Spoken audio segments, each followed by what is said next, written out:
نحمده ونصلي على رسوله الكريم اما بعد فاعوذ بالله من الشیطان الرجیم بسم اللہ الرحمن الرحیم اذا جاءك المنافقون قالوا نشهد انك لرسول الله والله يعلم انك لرسوله والله يشهد ان المنافقين لكاذبون اتخذوا ايمانهم جنة وصدوا عن سبيل الله إنهم ساء ما كانوا يعملون ذلك بأنهم آمنوا ثم كفروا فتبع على قلوبهم فهم لا يفقهون صدق الله العظيم رب اشرح لي صدري ويسر لي أمري واحلل عقدة من لساني يفقهوا قولي آمين يا رب العالمين۔ ہمارا جو سلسلے وار پروگرام چل رہا تھا اس میں ہم نے مطالعہ کیا تھا پہلے سورہ صف کا اور سورہ اس کے بعد جمعہ کا۔ جو ترتیب چل رہی تھی کہ اللہ کی راہ میں جہاد، وہ جد و جہد، وہ کوشش کہ جو اللہ کے دین کے غلبے کے لیے ہو، اس کو مقصد قرار دیا گیا نبی اکرم صلی اللہ علیہ وسلم کا، کہ آپ صلی اللہ علیہ وسلم دنیا میں آئے تاکہ اللہ کے اس دین کو غالب کر دیں باقی ادیان کے اوپر، اور اس کے لیے ایک پرزور دعوت دی گئی اور کہا گیا کہ اللہ تعالیٰ کو محبوب ہے وہ بندے جو اس کی راہ میں سیسا پلائی ہوئی دیوار بن کر جنگ کرتے ہیں، اور اس کی مثال دی گئی کہ سابقہ امتوں نے کس کس طرح اس فرض سے اعراض کیا، اور اس اعراض کرنے کی وجہ یہ بتائی کہ اصل میں وہ اپنی کتاب سے دور ہوئے۔ لہذا سورہ جمعہ کا جو مرکزی مضمون تھا وہ تھا کتاب کا، کہ اللہ تعالیٰ نے جو کتاب نازل کی ہے اس کے ساتھ مضبوطی کے ساتھ جڑ جاؤ، اور وہ افراد تیار کیسے ہوں گے، اس کتاب کے ذریعے سے ہوں گے، اور یہ وہ ہیومن مٹیریل ہے، ہیومن سورس ہے جو مہیا کرے گی اس غلبہ دین کے لیے لوگوں کو تیار کرے گی۔ اب اس جو سورہ منافقون ہے جس کا ہم آغاز کر رہے ہیں، یہ اصل میں تھا کہ اگر اس فرض سے اعراض کرتے ہو، اگر یہ کام نہیں کرتے ہو، اس کا نتیجہ نکلے گا نجات کی صورت میں۔ اگرچہ قانونی سطح پر اسلام کی یا قانونی ایمان کی ضد ہے کفر، لیکن حقیقت کے اعتبار سے ایمان حقیقی کی ضد ہے نفاق۔ منافق کسے کہتے ہیں؟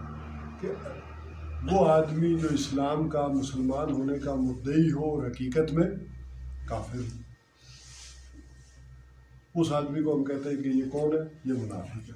لیکن ہم کہہ نہیں سکتے اس کی کیا مجبوریاں، کیا چیزیں ہیں دیکھیں، لیکن اس کی ہلاکت خیزی ہے اس کا ذرا اندازہ کریں کہ قرآن حکیم میں آیا کہ ان المنافقین فی الدرک الاسفل من النار، کہ منافقین جہنم کے سب سے نچلے درجے میں ہوں گے۔ اچھا، اتنا غضب اللہ تعالیٰ کا قرآن حکیم میں کافروں کے اوپر بھی نہیں ہے جتنا منافقین کے اوپر، کہ سب سے نچلے درجے میں جہنم بھیجے گا۔ یعنی انہوں نے کھیل تماشا بنا لیا تھا۔ ایک ہے کافر، اس نے نہیں مانا تو کہہ دیا نا، یہ مان بھی رہا ہے اور نہیں بھی مان رہا، ادھر بھی ملا ہوا ہے اور ادھر بھی ملا ہوا ہے۔ اور اسی طرح پھر فرمایا کہ اس کی ہلاکت خیزی کا دوسرا معاملہ یہ ہے کہ نبی اکرم صلی اللہ علیہ وسلم کی شفاعت سے محروم ہے۔ فرمایا استغفر لہم او لا تستغفر لہم، آپ ان کے لیے استغفار کریں او لا تستغفر لہم، یا استغفار نہ کریں۔ وَإِن تَسْتَغْفِرْ لَهُمْ 70 مرہ، اور اگر آپ ان کے لیے 70 مرتبہ بھی استغفار کریں، 70 مرتبہ بھی توبہ کریں، فَلَن يَغْفِرَ اللَّهُ، اللہ تعالیٰ انہیں معاف نہیں کرے۔ تو یہ ایک ہلاکت خیزی ہے کہ اللہ تعالیٰ جو ہے انہیں معاف نہیں کرے۔ اور کون ان کے لیے استغفار کرے؟ حضور سے کہا جائے، اور حضور صلی اللہ علیہ وسلم فرماتے ہیں کہ اگر مجھے پتہ ہوتا کہ 70 مرتبہ زیادہ استغفار کرنے سے بھی ان کی بخشش ہو جائے گی تو میں کر دیتا، لیکن یہاں اللہ تعالیٰ نے ذرا کہا ہے کہ معاف نہیں کروں گا۔ 70 مرتبہ بھی کرنے کا کہنے کا مطلب کیا ہے؟ یہ نہیں ہے کہ آپ 71 مرتبہ کریں گے تو کر دوں گا، بلکہ کہنے کا مطلب یہ ہے نہیں اللہ یغفر اللہ لہم، اللہ تعالیٰ ان کو تو معاف نہیں کرے گا۔ تو یہ ہلاکت خیزی ہے اس کی۔ اچھا، اس کی دوسری بات یہ ہے کہ حدیث میں بھی آیا ہے کہ جو منافق ہوتا ہے وہ اس سے بے خوف رہتا ہے، نچند رہتا ہے، اور مومن ڈرتا رہتا ہے۔ ایک ایمان والا ڈرتا رہتا ہے کہ کہیں اس کے اندر منافقت تو نہیں آ گئی، اور جو منافق ہوتا ہے اس سے اس کا کوئی خوف نہیں، کوئی ڈر نہیں، وہ کہتا نہیں میں تو منافق نہیں، اور مومن ہر وقت ڈرتا رہے گا۔ بلکہ ابو ہریرہ سے ایک روایت یہ بھی ہے کہ جس طرح اس کی مثال ایسے ہے کہ ایک مومن کوئی غلطی ہو جائے، گناہ ہو جائے تو ایسے سمجھتا ہے کہ پہاڑ آ گیا اوپر، اور ایک منافق کا معاملہ ایسے ہی ہوتا اچھا کچھ نہیں ہوا، جیسے ناک پہ مکھی بیٹھی تھی اور آدھی بس اتنا معاملہ ہو گیا۔ تو بہرحال جس کے پاس دولت ہوتی ہے ڈرتا تو وہ ہے نا کہ چوری نہ ہو جائے۔ چوری کا ڈر کس کو ہے؟ جس کے پاس کچھ ہے۔ جس کے پاس کچھ ہے ہی نہیں ہے اسے کیا ڈر ہے؟ تو جس کے پاس یہ ایمان کی دولت ہے اسے ہر وقت دھڑکا لگا رہے گا نا کہ یہ ایمان کی دولت مجھ سے ضائع نہ ہو جائے، چوری نہ ہو جائے میرے سے۔ اور یہ وہ احساس تھا کہ جو صحابہ کرام کے اندر تھا، جس کو بعد میں ہو سکتا ہے تاریخی طور پر لوگوں نے اور طرف بھی لے گئے ہو، لیکن یہ شدت احساس تھا کہ آپ دیکھیں کہ حضرت حنظلہ رضی اللہ تعالیٰ عنہ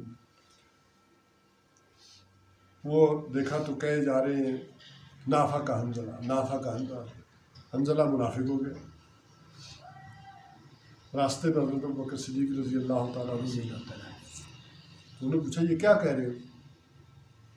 انہوں نے کہا کہ معاملہ عجیب سا لگ رہا ہے کہ جب میں حضور صلی اللہ علیہ وسلم کی محفل میں بیٹھتا ہوں تو میرا ایمان بڑا تازہ ہوتا ہے کہ اللہ کے لیے کام کروں، جان لگاؤں، ایک ایمان کی کیفیت ہوتی ہے۔ جب میں گھر آتا ہوں بیوی بچوں میں، اپنے کام کاروبار میں، وہ کیفیت نہیں رہتی۔ یہ تو منافق کی کیفیت ہے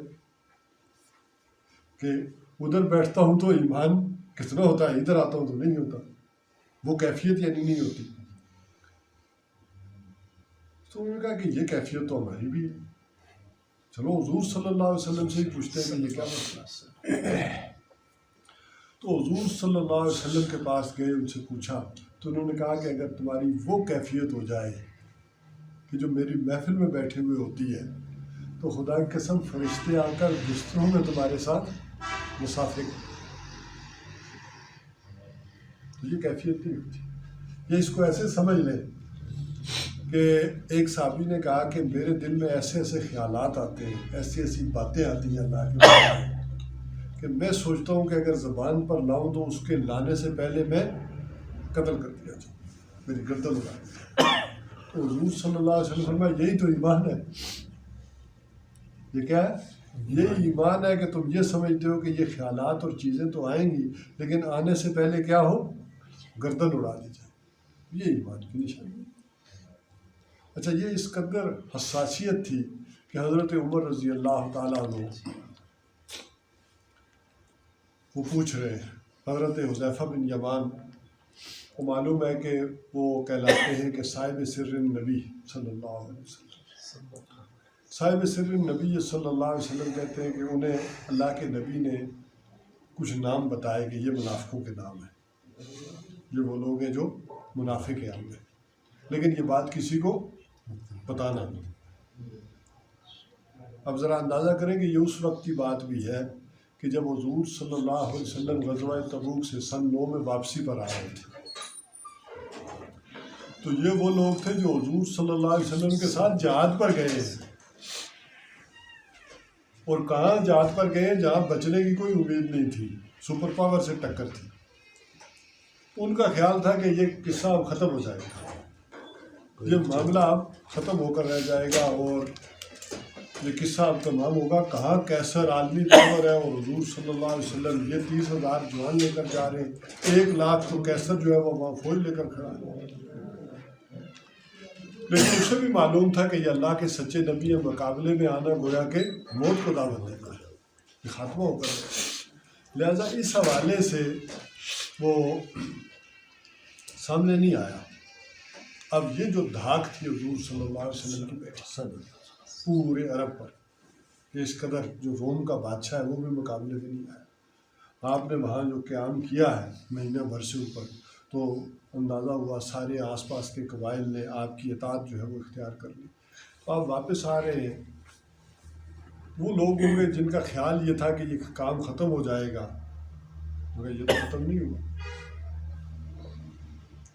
انہوں نے ایک سازش کی سب نے مل کر، جو بھی ان میں تھے، کہ یہ ایک جگہ راستہ ایسا آتا ہے جہاں ایک آدمی گزرتا ہے۔ آپ کو معلوم ہے یہاں پہاڑی راستے ایسے بھی ہیں کہ جن کی گھاٹیوں سے آدمی دوسرا نہیں گزر سکتا، کہ یہ جو تنگ جگہ آئے گی اور مشکل جگہ آئے گی، تو یہاں سے جب حضور صلی اللہ علیہ وسلم گزریں گے تو یہاں سے دھکا دے کے گرا دیں گے، یہ کام ہم نے ختم کر دیا۔ بہرحال جب انہوں نے یہ کوشش کی وہ ناکام ہوئی۔ حضور صلی اللہ علیہ وسلم کے جو بھی دو جان نثار صحابہ تھے انہوں نے ڈٹ کر مقابلہ کیا اور منہ جو ہے موڑ دی۔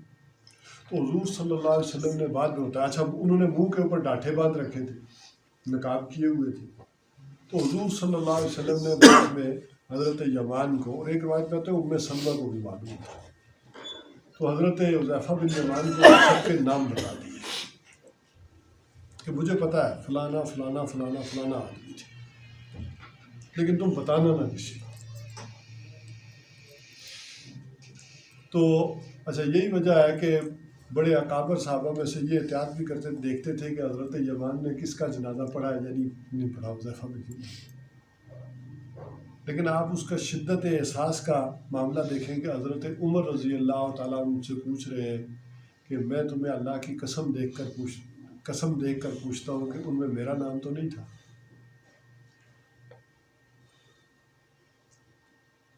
تو انہوں نے کہا آخری مرتبہ میں کہہ رہا ہوں کہ آپ کا نام نہیں تھا، اور اس کے بعد میں یہ بات کسی کو نہیں بتاؤں گا۔ کیوں؟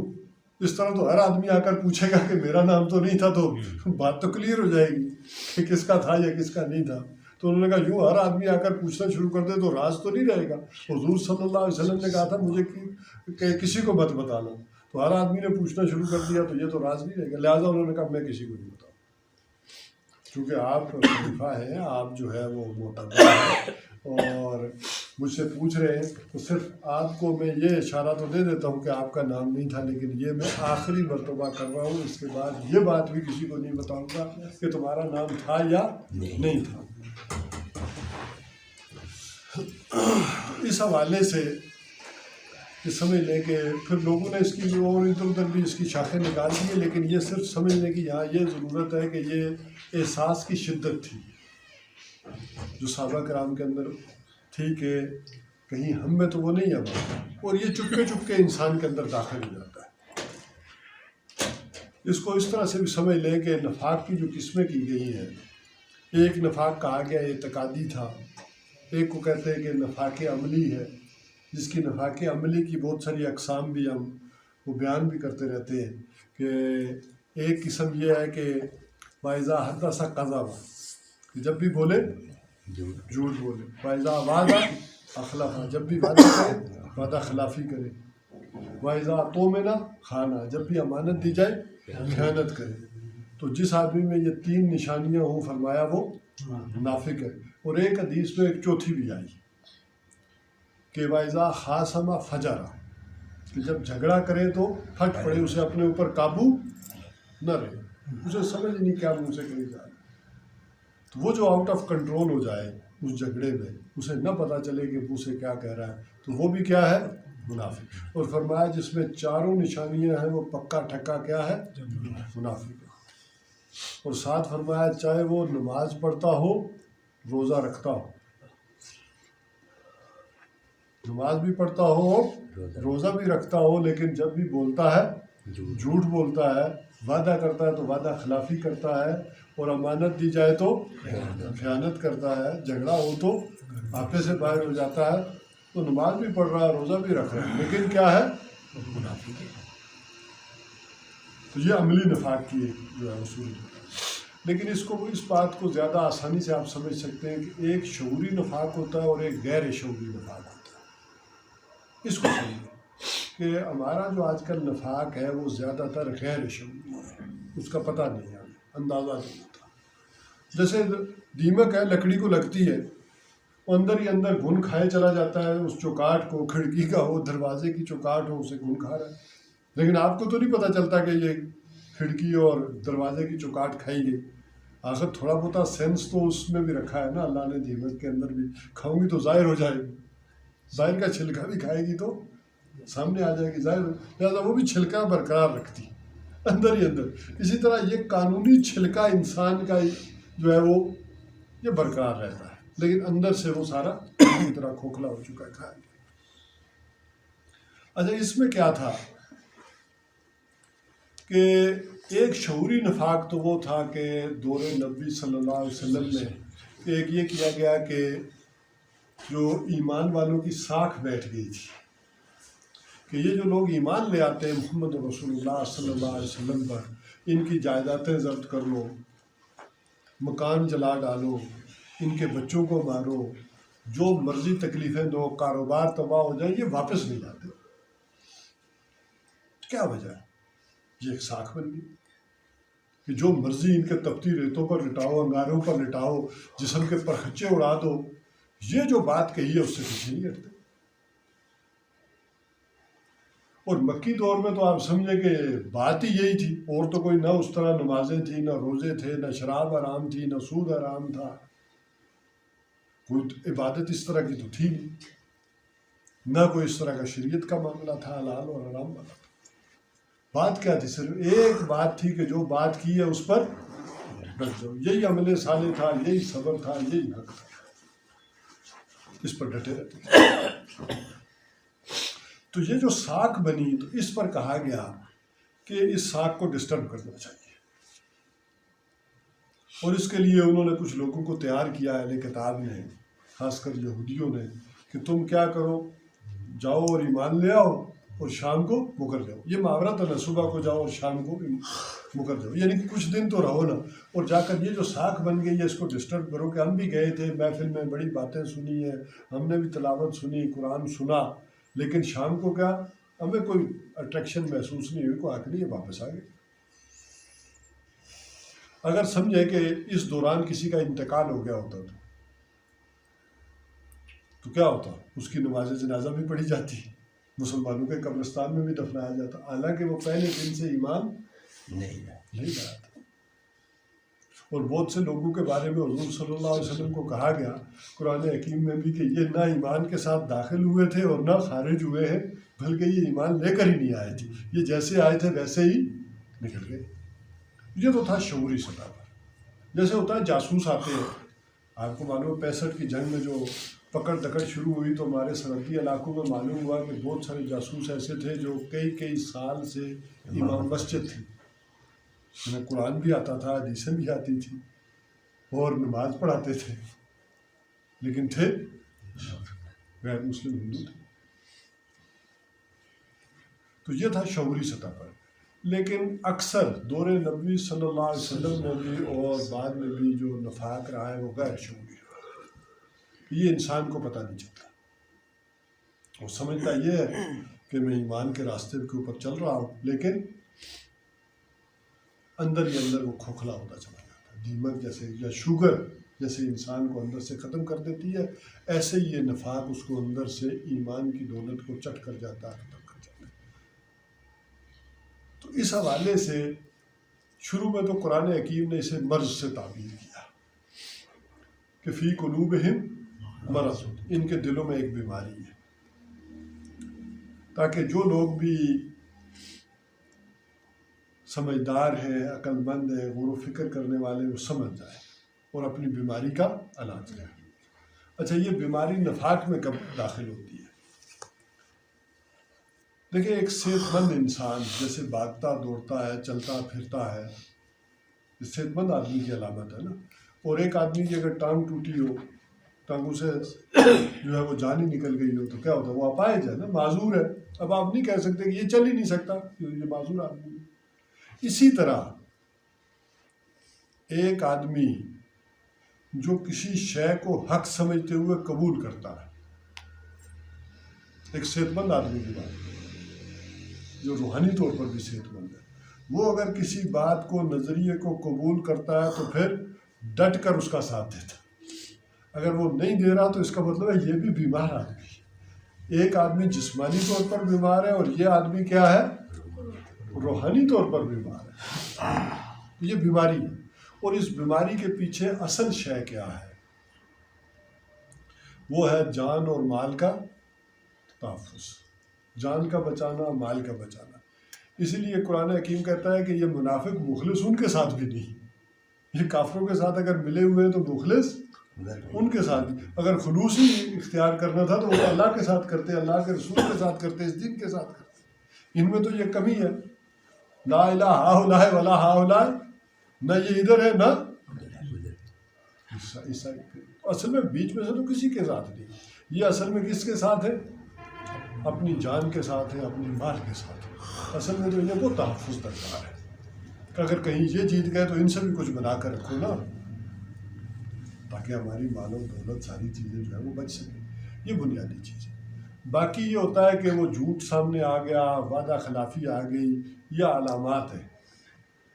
یہ ایسے ہی علامات ہیں کہ آپ کا معدہ خراب ہو تو کیا ہوتا ہے؟ منہ پک جاتا ہے نا، دانے نکل آتے ہیں منہ. تو علامت کیا ہے؟ منہ پک جائے تو علامت کیا ہے کہ آپ کو یا تو شدید بخار ہے یا معدہ خراب ہے. بیماری کچھ اور ہے لیکن پک گیا منہ. ڈاکٹری میں اسے کہتے ہیں سمٹمالوجی، کہ کسی شے کی سمٹمالوجی کچھ اور ہوتی ہے، مرض کچھ اور ہوتا ہے. پیتھالوجی کچھ اور ہوتی ہے، سمٹمالوجی کچھ اور ہوتی ہے. سمٹمالوجی ہے کہ علامات یہ ہے لیکن بیماری وہ ہے.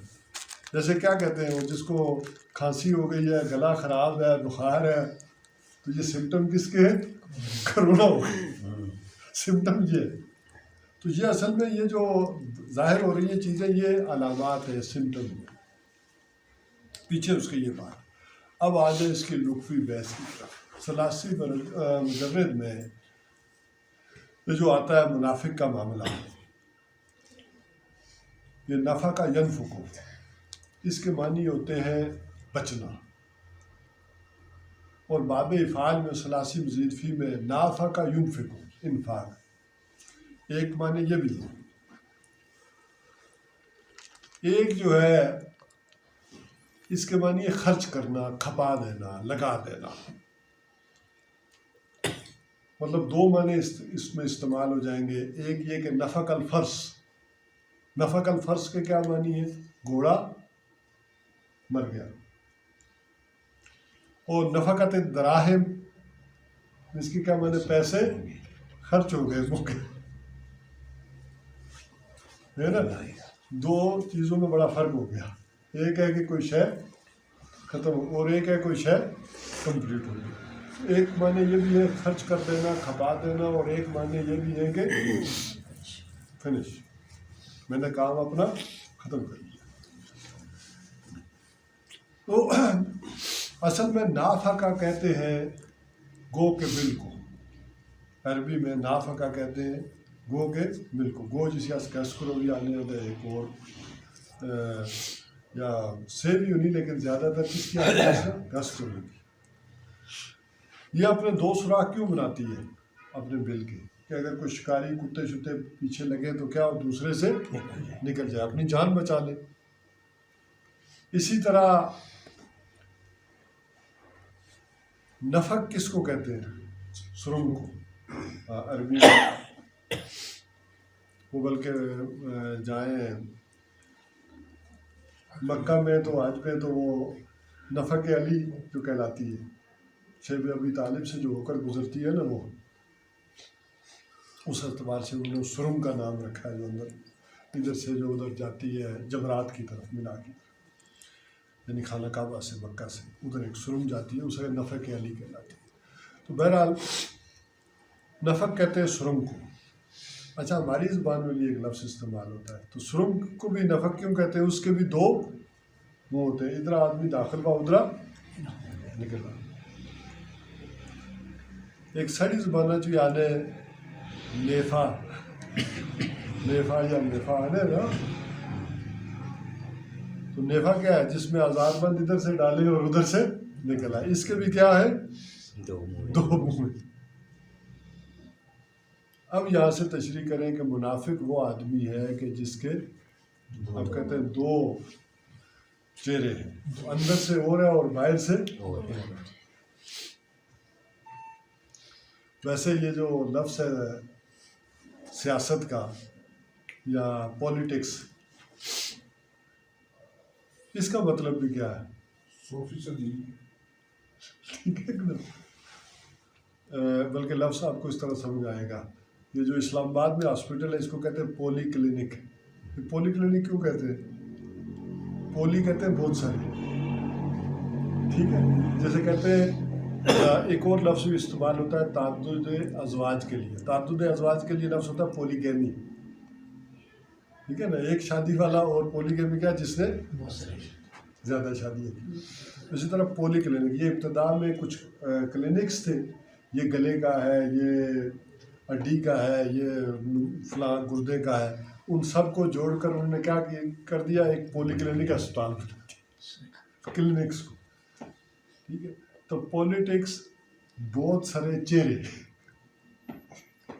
عام طور پر اس کے الفاظ کے معنی یہ دیے جاتے ہیں کہ پولیٹکس کا مطلب کیا، بہت سارے چہروں والا۔ ایک چہرہ اس کا عوام الناس کے سامنے ہے، ایک اسمبلی میں ہے، ایک گھر میں ہے، تو جس کے بہت سارے روپ ہوں، بہت سارے چہرے ہوں۔ ویسے تو پولیٹکس کی جو تعریف کی گئی ہے وہ تو یہ کی گئی ہے کہ ٹو ایلوکیٹ ویلیوز، سیاستدان وہ ہوتے ہیں، یہ جدید والوں کی میں بات کروں کہ یہ وہ ہیں کہ جو کیا کرتے ہیں، ویلیوز جو ہیں، قدریں جو ہیں، ان کو معین کرتے ہیں۔ ہمارے ہاں تو ویسے قدروں کا بیڑا غرق کرتے ہیں، لیکن دنیا میں اس کی تاریخی، لیکن مذہبی اعتبار سے اگر سمجھیں گے تو یہ بڑا ہی باعزت لفظ ہے۔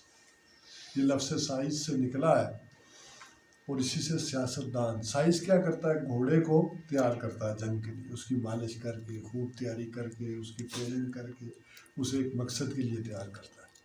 تو سیاستدان بھی وہ ہے کہ جو پبلک کو ایک مقصد کے لیے تیار کرے، اور کس مقصد کے لیے تیار کرے، جس مقصد کے لیے اس کی تخلیق ہوئی ہے، اس کی پیدائش ہوئی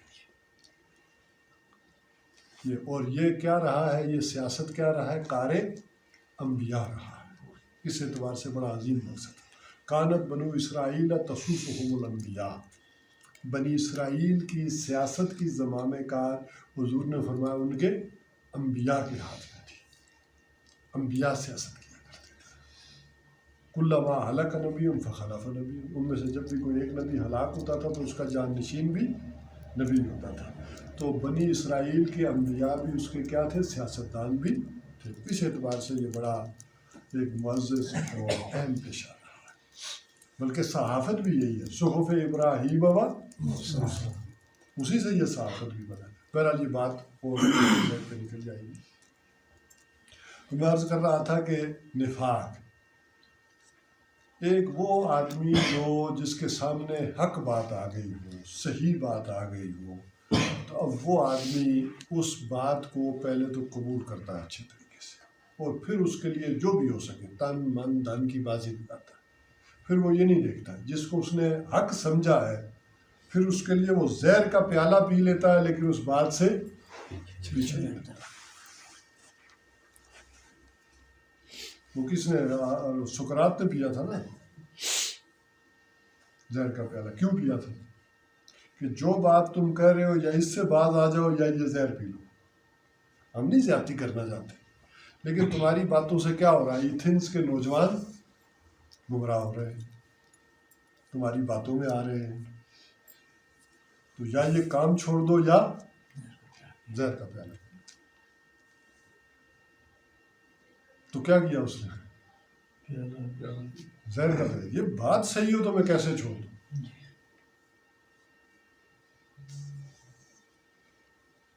تو ایک آدمی جو صحت مند ہو اندرونی طور پر، وہ جب بات اس کے سامنے آئے تو اس کے صحت کا تقاضا یہ ہے کہ اسے قبول کرتا ہے، ورنہ اگر وہ اسے قبول کر کے اس پر ڈٹتا نہیں ہے تو سمجھیں کوئی کردار نہیں ہے، کوئی سیرت نہیں ہے، کردار نام کی شے نہیں ہے۔ آدمی ایک بات کو صحیح سمجھا ہے تو اس کا ساتھ دینے کو تیار ہے، اس پر کھڑا رہنے کو تیار ہے۔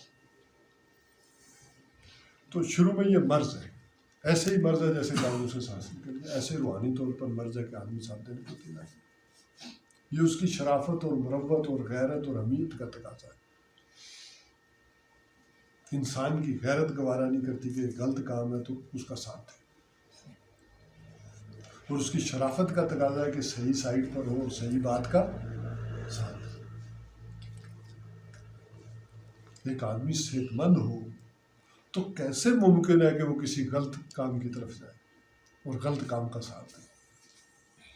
یہ بیماری ہے۔ اگر وہ جا رہا ہے تو اسی طرح جیسے اس کی کمر میں درد ہو گیا، چھٹیکا کا پین ہو گیا، یہ اس کے اندر بیماری ہے۔ یہ بیماری بعد میں نفاق بنتی ہے۔ اس بیماری کو کور کرنے کے لیے وہ کیا کرتا ہے؟ جھوٹ بولتا ہے۔ ٹھیک ہے، جھوٹ جب بولنا شروع کرتا ہے تو یہ سمجھیں منافقت کا پہلا درجہ ہے اور منافقت کا آغاز ہے۔ لیکن ایک وقت میں آتا ہے کہ آدمی دیکھتا ہے کہ جھوٹ بھی کب تک بولوں گا، نویں لوگوں نال تو پھر بھی بولی ان سے پرانے تو نہیں سیانے۔ اسکول میں دیکھ لیں، شبیر صاحب نے تجربہ ہوگا، بچے جو ہوتے ہیں نا تو وہ کہتے ہیں کہ کل کیے نہ سے آیا تو جی میرے دادی اور بیمار سے، نانی اور میری یہ ٹانے سے آیا۔ استاد نویں اشنے وہ پوچھنے کہ تو کیے نہ سے آیا، وہ اندوی کلاس ہے جو وہ پھر یہ گل دس نائی جی اچھی استاد اور نویں اچھی ہے نے پوچھا کل کیے نہ سے آیا، میرے دادی اور بیمار سے۔ اچھا ہوں آئی کیے نے آیا جڑا کرانے یہ دادی اور چوتھی پنجی والا میری رہے۔ ٹھیک ہے، وہ دیکھنا ذرا کہ جس میں گل بونا اس میں تو لوگ کنے چہرے اوپر مسکراہٹ اچھی ہے، اس لیے کہ جو پھر وہ جہاں وعدہ کیتے لگا، چاہے سیاستدان آ چاہے سارا لیڈر آ، یہ سن پہ گشنے لوگ، یہ تو چکر بھی کئی بار دے رہا۔ ساری عوام نہ حافظہ بھی اتنا نہ ہونا، لیکن آج کل میڈیا نہ دو رہا ان کو کرنا ہو اس کی اگلی قسم کا ہی قسم چاہنا۔ احضت العزت بالاسم، اس کی جو جھوٹی عزت نفس ہے اسے کیا کرتی ہے؟ بالاسم، گناہ پر آمادہ کر دیتی ہے۔ تو لوگ یقین یہ نہ کرنے، بڑی کوئی عزت یہ نہیں رہے گی، بڑی گلا لوگ نہ یقین کرو۔ تو دوسری سٹیج یہ آتی ہے کہ جھوٹ بولنے کے ساتھ پھر آدمی کیا کرتا ہے؟ قسمیں کھاتا ہے۔ اس لیے حدیث میں بھی آیا کہ ایک منافق کیا کرتا ہے؟ جھوٹی قسمیں کھاتا ہے اپنی بات کی، وہ یعنی موقت کرنے کے لیے، یقین دلانے کے لیے اپنی بات کا قسمیں کھائے۔ اچھا ایک وقت آتا ہے کہ لوگوں کو اوپر قسموں کا بھی اعتماد نہیں رہتا، بھائی یو تو تھیا جھوٹا قسمیں کھانا رہنا، اصل 20 باری منج کھڑی رہے اس کو تو جو ہر باری قسم چاہیے آنا 10 سیر دودھ دینی ہے سی تو سنے گچھی کے باعث، ٹھیک ہے کہ نا؟ تو پھر آخر پر بندہ کیا آنا تو ٹھیک ہے تو اس قسم پہ ہی کھولے رہے ہو میں نہیں میرے ساتھ، پھر قسمیں اوپر تو ایک دو دفعہ ہے تو اچھا پھر اتنے دسیا کہ قرآن سے دسنا اتخذوا ایمانہم جنہ، انہوں نے اپنی قسموں کو ڈال بنا لیا ہے۔ تو ڈال کس طرح بننی قسم؟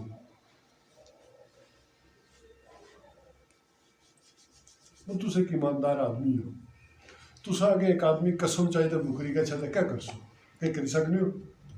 وہ ہے خدا نہیں قسمی میں یہ گل نہیں بھائی، کوئی ہو سکنا پھر کہ ہم قسم ڈال بنی ان باقی بھی کیا اکسن جرا اللہ نے قسم کھائی رہا ہوں چھوڑ دے اس گل نہیں، بلکہ لوگ تو سب پر شک کرن پہ گے سن ٹھیک ہے۔ آئینہ زمانہ تو یہ ہے کہ تس بٹا کسا ماریا نا تو پیچھے مڑی ہیرو تو اتنے خلوص نال ملسی پیار نال ملسی کہ تسا ہی دھوکا لگی گی سی یار اس طرح نہ ماریا یہ کوئی ہو رہا می غلط فہمی ہوئے گی اوپرا کاغذ بٹا سٹی چھڑیا ہوئی اے نہیں ماری سکتی دو میں سروار سے ہے۔ ٹھیک ہے، تو یہ گل ہونی جس لئے آدمی قسم کھانا تو آدمی مجبور ہوئی بچنا، پتہ انہوں جھوٹی قسم کھائی لگا لیکن انہوں اللہ نہیں قسم کھانا تو کیا کرے آدمی؟ اس قسم کی ڈال بنائی۔ ان استاد بھی یہ کلاس ہے جی میں مثال دیتی، ایک آدمی قسمی خدا نہیں قسمی استاد جی امور میں مارے سے تو استاد بھی مجبور ہے نکا کر سنا تم چھوڑو جب بیمار ہے کسر. اس کے بعد تیسری اسٹیج آتی ہے، جیسے کہتے ہیں نا ٹی بی یا کینسر کی تھرڈ اسٹیج. تھرڈ اسٹیج جب آ جائے تو ڈاکٹر کہتے ہیں اس کی واپسی اب اس کی واپسی ایک گاؤں پہلے پھر بھی کوئی چانس تھے. تیسری اسٹیج یہ ہے کہ اہل ایمان کے ساتھ دشمنی. آدمی یہ کہتا ہے یہ سارے نا نماز پڑھی یا چھنا تو میں کن پوچھا کہ تو کیا نہیں آیا. یہ بیلے لوگ انہیں کم ہی ہے کہ بھی نہ اچھی رہنے ایک نماز پڑھی تا نہیں کوئی مکی بھی آنا کہ ذرا تو نماز پڑھی تھا اشتر کر مسجد میں آنا سے رہا میں یہ گاوا سے سور سے بیمار سے سائی اٹھن نہ آوا جو ہوئی واگل ہوئی. آخر آدمی آنا کہ یہ جڑے گشنے نا یہ چنگے نہ بولے یہ ٹھیک ہے. انہوں نے دشمنی شروع کر دینا اور یہ سارا غیر محسوس انداز اسی نہ پتہ لگ رہا کہ کیا دشمنی تھی.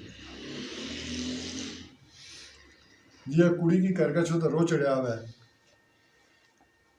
تو تسا نہ پتہ لگ رہا ہے کہ رو چڑھیا نکے ہی مارنی کوئی سکتا تو اس کا چھوٹا نکے ہی کٹنی ہے. یہ تو سمجھدار آدمی ہے تو اسی طرح غور کرنا تو آنا کہ غلطی ماڑی می ساخیا سا فلانی چیز ہی نہیں اچھی میں نہیں آتی تو ہی ہو کے کتنے ہی لگی. جو ذرا غور کریا نہ ہوئی سکنا کہ کڑی رو تسا چڑھیا ہوا ہے تو ہوئی سکنا پانڈے اور نکلنا ہوا ہے موٹے اور نکلنا ہوا ہے چمچا چھکی چھکی مارنی ہوا ہے. اچھا اسی نہ پتا انہیں کہ یہ کیا کرتی اسی کیوں رو چڑھیا ہوا. یہ تو آدمی سوچنا پہنا کہ یار اسی رو کیوں چڑھیا تھا یا نہ سمجھی چو بھی رو چاڑی تو کرن پی گا اگر سمجھدار ہوا ہے تو اس نہ سبب تلاش کر رہا کہ کیا. اسی طرح بہت سارے بندے نہ ہوتے ہیں، بہت سارے لوگ اسی انداز میں چلتے رہتے ہیں.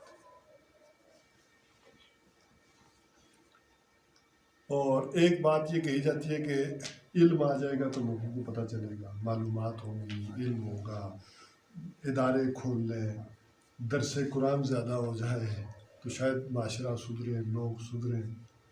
یہ جب تک یہ اندر یہ نہیں بدلتا، یہ کیفیت نہیں بدلتی.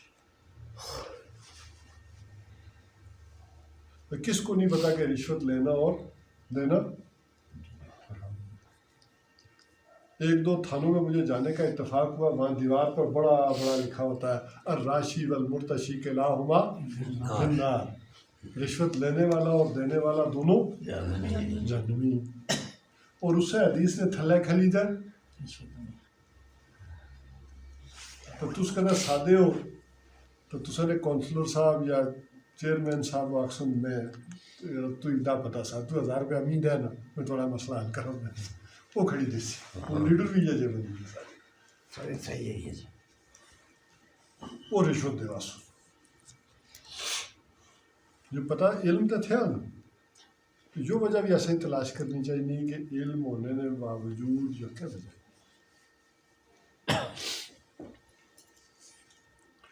وہ مولانا روم آنے علم را بر قلب زنی، علم را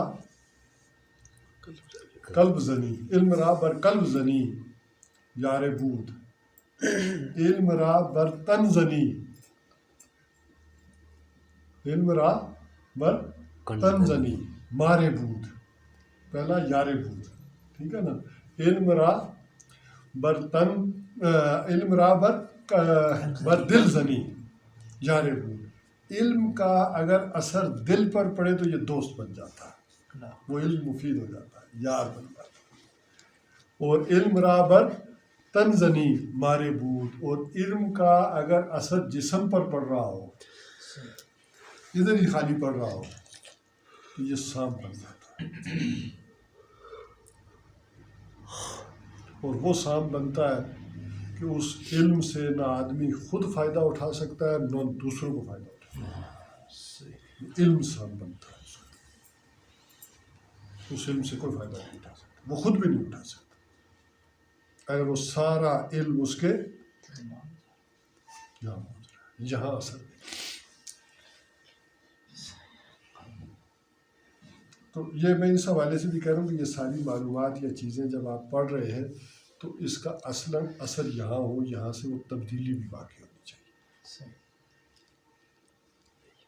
وہ مجھے یاد پڑتا ہے مولانا محمد نے کہا کہ جب میں سنتا ہوں کہ میرے جو بھی کارکن ہیں ان کے گھروں میں کھٹ پٹ شروع ہو گئی ہے، جھگڑا ہو رہا ہے،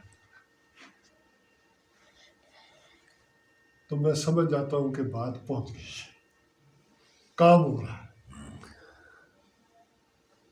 کیونکہ جب یہاں تبدیلی آتی ہے تو وہ تبدیلی پھر ماحول میں پھیلتی ہے،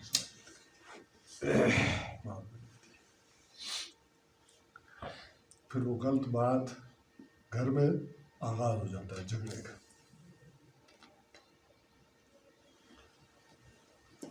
تو بہرحال اب ذرا ان ابتدائی آیات کو پڑھ لیں، پھر انشاءاللہ العزیز باقاعدہ سے کفریت میں نے تعارف کرایا ہے ابھی اس صورت کا.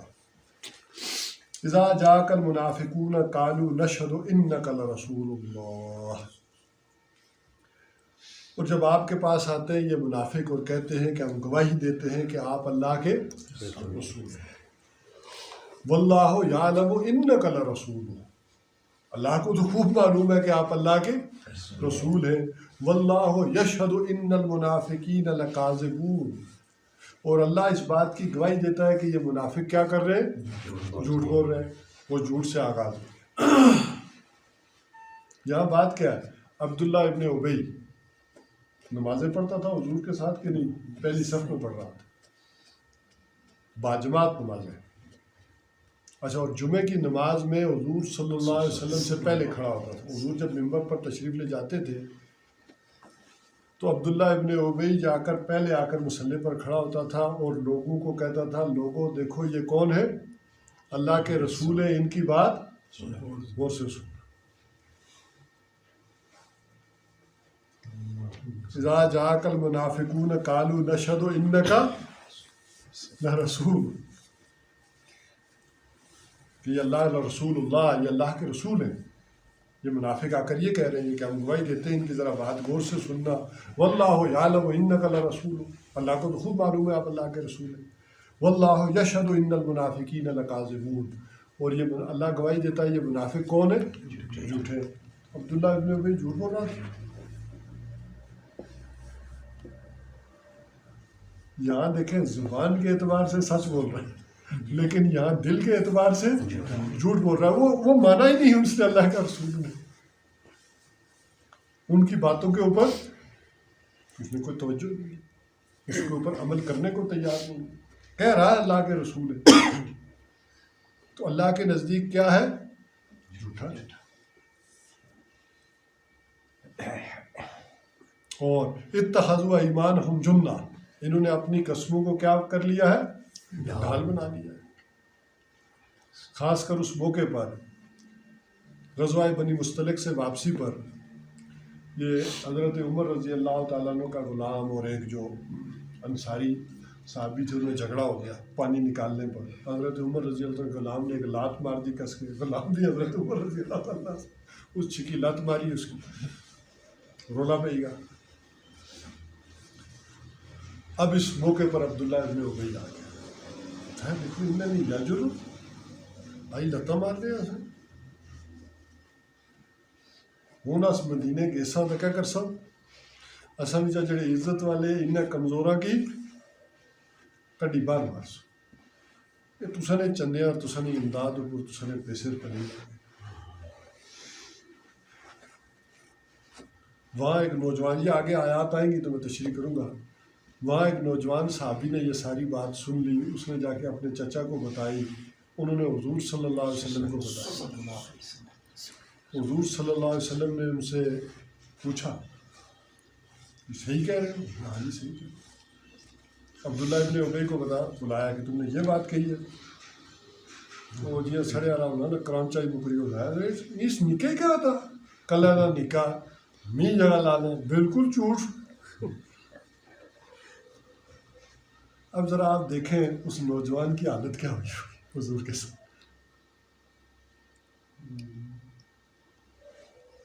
وہی آئی ان کا سچا. اور حضور صلی اللہ علیہ وسلم نے ان کو پھر بلایا بعد میں اور کان سے پکڑ کے کھینچا کہ یہ کان سچا ثابت ہوا. تو اتخذوا ایمانہم جنہ، انہوں نے اپنی قسموں کو کیا کر لیا؟ ڈال دیا. اس قسم کھا دی تھے. ٹھیک ہے حضور جو ہے ٹھیک ہے بھائی سردار آپ بڑا قسم کھا دی. فصدوا عن سبیل اللہ، اور قسموں کو ڈال بنا کر کیا کیا خود بھی رکتے ہیں اور روکتے بھی ہیں. صدا یا سدو یہ فعل لازم بھی ہے اور متعدی بھی ہے. جسے ہم کہتے ہیں انگلش میں ٹرانزٹیو ورب اور انٹرانزٹیو ورب. لازم یہ ہوتا ہے کہ خود رکنا، اور متعدی یہ ہوتا ہے کہ کسی کا کسی کو روکنا. تو خود بھی رکتے ہیں اور دوسروں کو بھی روکتے ہیں. انہم ساء ما کانوا یعملون، بڑا ہی برا ہے جو ان کا طرز عمل ہے. بس یہاں پر ختم کرتے، پھر اس کے بعد انشاءاللہ اگلی دفعہ یہاں سے آگے چلیں.